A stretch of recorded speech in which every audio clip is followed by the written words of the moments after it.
Polio রোগ নিচের কোনটির প্রভাবে হয়? ভাইরাস।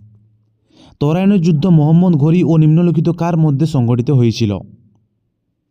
পৃথ্বীরাজ চৌহান। বাংলার শেষ স্বাধীন সুলতান কে ছিলেন? Ghiyasuddin Mahmud Shah. East India Company কার রাজত্বকালে ভারতে প্রথম বাণিজ্য কুঠি নির্মাণ করেন? জাহাঙ্গীর। অযোধ্যার মহাবিদ্রোহের নেতৃত্ব কে দিয়েছিলেন? বেগম হজরত মহল। কাকে আধুনিক ভারতের জনক বলা হয়? রাজা রামমোহন রায়। কলকাতায় ভারত সভা বা ইন্ডিয়ান অ্যাসোসিয়েশন কে স্থাপন করেছিলেন?